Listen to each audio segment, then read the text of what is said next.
7 de setembro, feriado nacional, Dia da Independência do Brasil. Você sabe o que é, como se deu e o que isso influenciou para o crescimento do Brasil? Se você não sabe, continua assistindo o vídeo que eu vou te explicar. Tudo começou com as grandes navegações, que procuravam novos territórios para serem explorados e também para a comercialização de mercadorias. Então, em 1500, uma navegação liderada por Pedro Álvares Cabral chegou ao Brasil e começou o processo de colonização. Então, o Brasil passou a ser colônia de Portugal. Então, além dos índios que já habitavam aqui no Brasil, vieram também escravos e uma grande parte da população portuguesa. Então, todas as riquezas que começaram a ser exploradas no Brasil começaram a ser encaminhadas para Portugal. Depois de um certo tempo, em 1808, por conta de uma grande pressão econômica que estava acontecendo entre Portugal, a França e a Inglaterra, o rei Dom João VI, ele resolveu vir para o Brasil, o que transformou o Brasil, Reino de Portugal, e Rio de Janeiro foi escolhida como a capital do reino. Então, a situação se inverteu. Essas riquezas que antes iam para Portugal, elas começaram a ficar e a ser comercializadas dentro do Brasil, o que alavancou e muito a economia do país. Mais um tempo se passou e a situação de conflito entre Portugal, Inglaterra e a França se acabou e a elite portuguesa estava enfraquecida e exigia a volta do rei para Portugal. Então, o rei resolveu voltar para Portugal, mas ele deixou o filho dele, Dom Pedro, como príncipe regente do país. E com essa volta dele, ele falou, bom, agora já que eu voltei, já que eu estou aqui de volta a Portugal, eu quero que as riquezas voltem para cá e comecem a ser comercializadas aqui.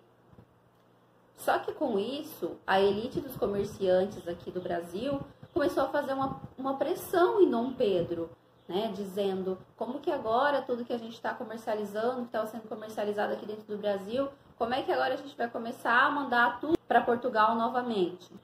O rei, então, ele pede para o seu filho, Dom Pedro, que volte para Portugal também, já que está acontecendo toda essa situação. Mas Dom Pedro falou, não, eu não vou, eu vou ficar. Inclusive, o dia que aconteceu isso, ficou conhecido como Dia do Fico, um dia muito lembrado aí pelos historiadores. Aconteceu em janeiro de 1822. Dom Pedro, então, ele começou a visitar essa elite de comerciantes para juntar forças para começar esse momento de ruptura com Portugal. Nessa época, ele nomeou a sua esposa, Maria Leopoldina, como chefe regente de Estado e princesa regente interna do Brasil.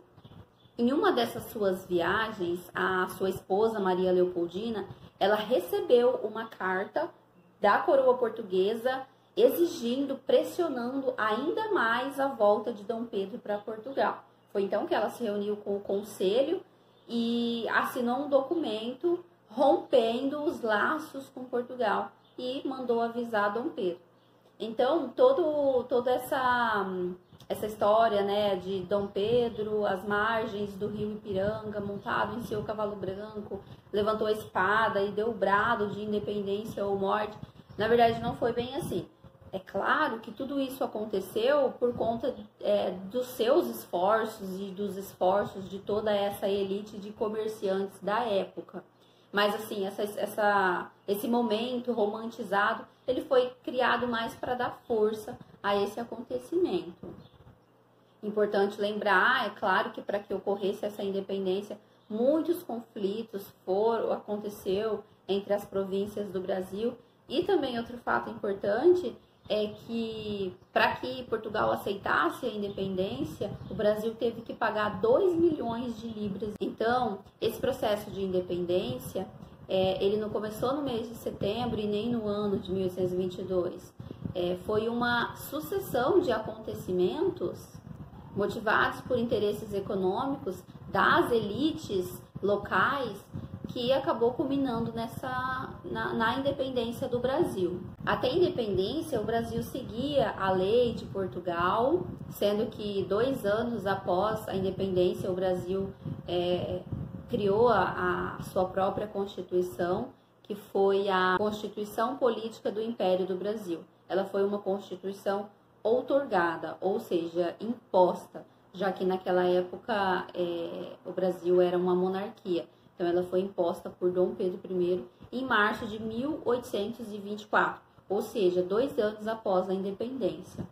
Então, o que melhorou depois da independência foi que o Brasil ele agora era independente de Portugal. Ele não precisava mais mandar as suas riquezas para Portugal. Ele começou a gerir as suas próprias riquezas. O que ficou de ruim, né, digamos assim, foi que ainda perdurou a escravidão até 1888, que só foi abolida pela princesa Isabel. Então, esse foi o processo de independência do Brasil. Espero que vocês tenham gostado. Um forte abraço e um ótimo feriado.